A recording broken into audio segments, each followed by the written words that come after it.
On doit laisser la porte ouverte aux Écossais et aux Irlandais du Nord s'ils souhaitent nous rejoindre.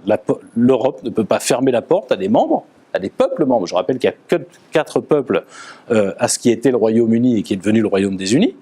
On doit leur ouvrir la porte s'ils s'en donnent les moyens. Deuxième chose, la sortie de la Grande-Bretagne, elle doit être rapide et claire. Ça veut dire qu'on ne peut pas être pris en otage de la situation politique interne de la Grande-Bretagne et du Parti conservateur particulièrement, qui ne sait pas trouver de leader. Moi, je suis pour qu'on poursuive Erasmus, même s'ils ne sont plus dans l'Union européenne. Je suis pour qu'on ne ferme pas aux jeunes Britanniques et qu'on n'éloigne pas notre jeunesse l'une de l'autre. C'est pas parce qu'ils sont musulmans, ça n'a rien à voir. C'est même pas parce qu'ils sont pas en Europe. On peut débattre autant qu'on veut du fait qu'ils le sont ou qu'ils ne le sont pas. En réalité, c'est un pont entre l'Europe et l'Orient.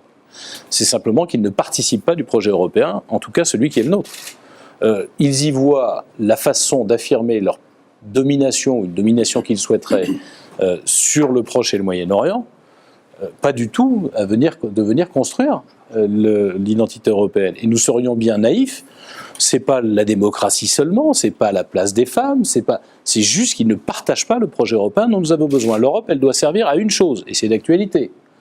Non pas à nous écraser de réglementation, mais à nous protéger de la mondialisation. Elle est vide, elle est un symptôme et en aucun cas une solution. Elle est un double symptôme.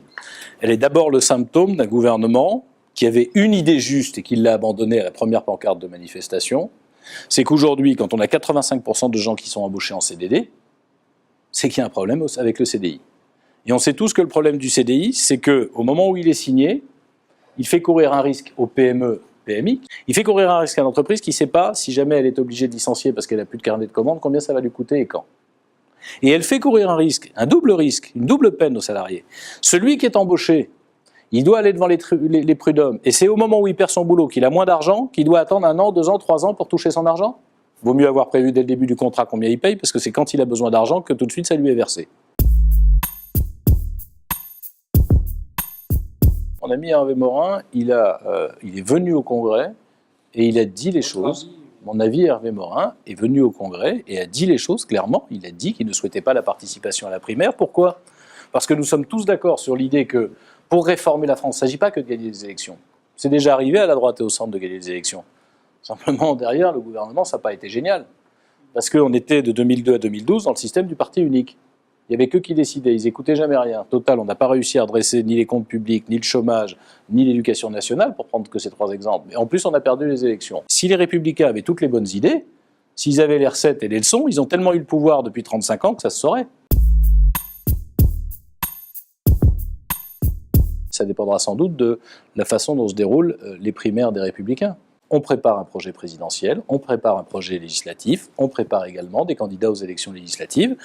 Nous, on préfère le partenariat parce qu'on pense que, et la coalition parce qu'on pense que c'est le moyen de mieux gouverner la France. Mais si cette coalition et ce partenariat n'est pas possible, on assumera nos différences et les Français trancheront.